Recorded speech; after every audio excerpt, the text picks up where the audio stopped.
What we were all hoping to be an exciting summer transfer window has descended into absolute chaos. Listen, Galatasaray is bidding just 25 million euros for two first-team Man United players. Isn't this disrespect of the highest orders? Meanwhile, Manchester United and Chelsea have set dates for meetings with an important player, a long-time target for both parties.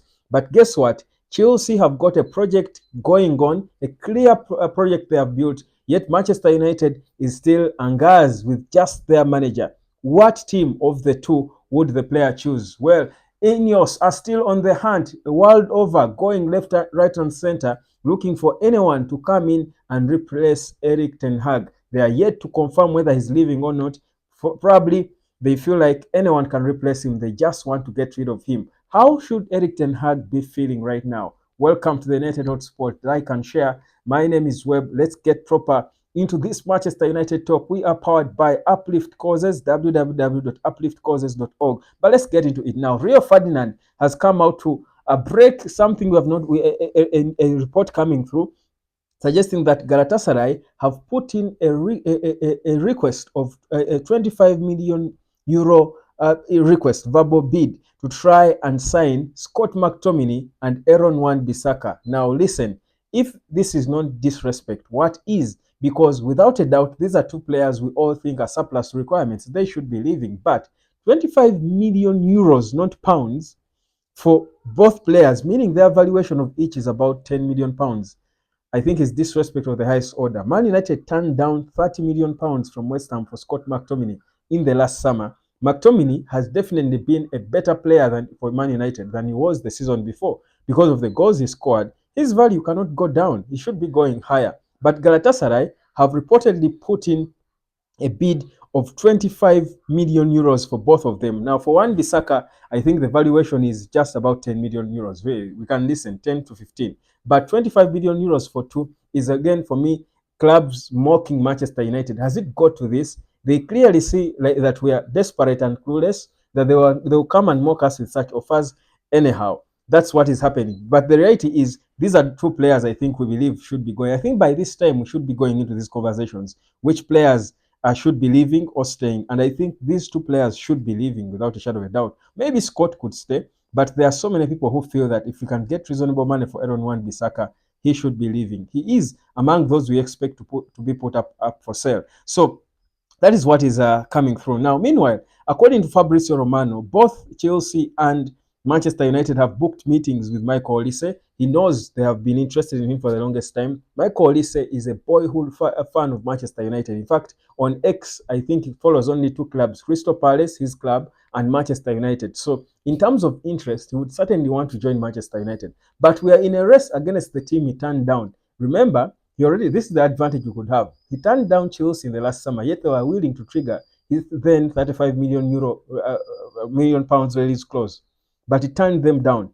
Now, this time around, United is in the picture, the boyhood club of his life. Probably he thinks if he's in London, he can only play for Crystal Palace. If it's not Crystal Palace, he will leave London, go to Manchester, and enjoy himself. But what are the odds that a player like Michael Olise can choose to risk his career with a club that clearly lacks direction? Because at this point in time, if the meeting, let's say, is this week and they meet, what exactly are we going to present to him? What's the project? It's so important for a player because Michael Olise knows this is the time he has got to move. Even for Crystal Palace, they know this is the time for them to cash in on him, to make reasonable money for him. They managed to convince him to stay a bit longer and gave him a new contract with a new buyout clause, which should be about 60 or so million pounds. Now, Manchester United want to meet Michael Olise and promise him what? Because when you're going to sign a player, you want to present a project to them, and the player has got to buy into the project, especially if he's a top player who has got options.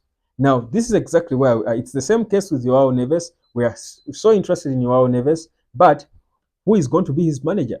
Where is he headed? What is the project we are building around him? So these are the things, because Neves is also wanted by teams like Man City, teams like Arsenal. So if we are going to compete with those players to try and snatch a player like this, who definitely would perhaps ordinarily would want to choose Manchester United, what project are we going to sell to him? This is the situation Manchester United is in, and that's how painful it is knowing what's going on already. We lost out on Tosin. It will be painful for us to lose more players to a team we relegated to the Conference League. when we qualified for the Europa League. So it's interesting. It's going to be I think a pain, but that's what exactly we've been talking about: the delay in a decision about the manager. Whereas it might be inevitable for Ineos, I think in their view, it has a biting, daunting effect on what we are trying to build, and this is why people are losing trust in Ineos. Everyone is losing trust in them, especially on the football. But that's where we are. Meanwhile, if you're Eric Ten Hag, I've been thinking, what again? I've been saying this. What would be going on in your mind? And of course, quitting is not an option. I mean, winners quitting is never an option when it comes to winners. But if you're Eric Ten Hag and you see what's going on with what he did with this rotten squad last season, winning 2 titles in back-to-back seasons, 1 title and improvement on the other, what would be going on in your mind seeing that these guys who are talking to you and convincing you that they are planning with you, they want to build the club with you, are talking to other managers, and this stuff is leaking, it's in your face? How do you feel? How would you feel as a person? And I've been asking this question: if you're a human being, don't you feel disrespected? Don't you feel not valued? I mean, what do you do? Of course, uh, because of the money, Eric Ten Hag will endure and stay, but also because he knows the fans love him and all. But it takes something away from you, and this is exactly what Ineos don't see. The longer they stay with these speculations coming out, and perhaps it wasn't in their plan for the things to leak that they met with, that Sergeant Ratcliffe met with Thomas Tuchel, that they want Gareth Southgate. But you see, with Manchester United, you can't keep a secret. Can you keep a secret? With money, you can't keep a secret. You can't keep a secret when it comes to Manchester United. This is how big this club is, because everyone wants to be the one who has broken a story. Man United news is always selling every day. So you cannot think that you will keep such a thing a secret. No. So what did they expect? So what exactly is going on in the mind of Eric Ten Hag? Do they even care what is going on in his mind? Do they even care the signals they are sending to the so many players we're trying to sign in the summer? Remember, we don't have a lot of money to spend, meaning signing players will be more on players wanting us because we are Manchester United. 2, because every player dreams to play at Old Trafford. These are the biggest audiences. All eyes are on Man United when it's playing, but also this is the biggest supported club in the world. It makes you a star. But Andrew Onana is a bigger star than any Manchester United, Manchester City player you can talk about. Any of them.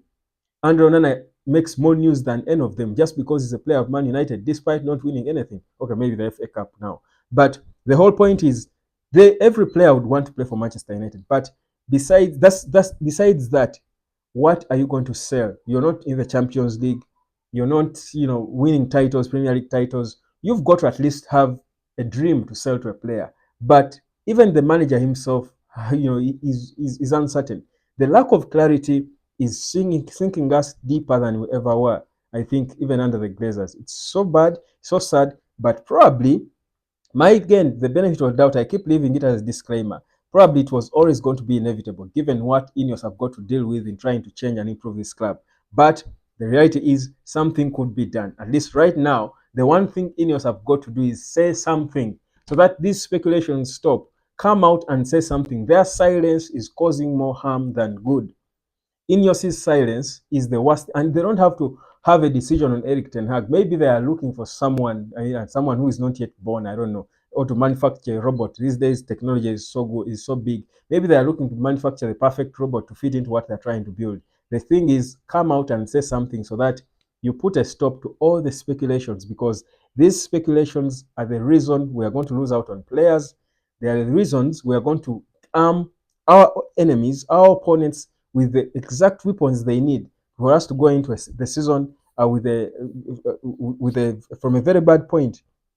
And you don't want to start that way, especially given the expectation the fans have from the new owners, that is in Ineos. So that's where we are. That was a quick update concerning Manchester United. Our goalkeeper, the good news from Man United is, of course, Man United is always winning. Even with the worst news happening, there's always something good. And I'm happy for Tom Heaton. Having met him, I've been speaking about him and his great personality and character. He has been, voted, or should I say, elected or appointed to be a part of the goalkeeping coaches for England at the Euros. So he is off to Germany to be part of the goalkeeping coaches of for England at the Euros. So Jordan Pickford, Aaron Ramsdale, and the other third guy will be benefiting from him. He's the third choice goalkeeper for Man United, and there is talk that United are also going to be considering giving him a new contract, just like they did. They want to do for Johnny Evans and Tom Huddleston. So an important guy. Probably the idea is to keep him around as a goalkeeping coach. He could have something strong in him that they see, and that's why they're keeping him around, but also taking him to the Euros with England. But also, is it a sign that Ineos are again behind the scenes working with their preferred Gareth Southgate to build a chemistry with Tom Heaton? I mean, let me stop with my conspiracy theories. Let's just leave things where they are. My name is Webb. This is the United of Sport. Like, share, and subscribe. We are powered by Uplift Causes, and in Uplift Causes, the story is always about helping young people take charge of their mental health. Guys, do something as well for yourself, for your people, for everyone you care about. Help people with their mental health. You be the reason someone will smile, but also create an atmosphere that's convenient for anyone to open up and tell you stuff. I know people I've never met in person, I've met online, but somehow they tell me stuff, and I hope I help. But there are people who, just contact me and we just talk. I'm all about positive vibes. So even that's why I'm always coming here and shouting and dancing on my videos, because yeah, I know we have a lot to deal with. We can't add football and Man United. Life in itself is a hustle. It's a mental struggle. So I cannot add to that. Ineos are trying so hard to mess up our mental health. But if you subscribe to the United Sport, trust me, I will be here to give you the therapy. But trust Uplift Causes even more. Go visit that website and you can support what they're doing. You can as well sponsor an outreach. This should be the noble things. These are the noble things you can do.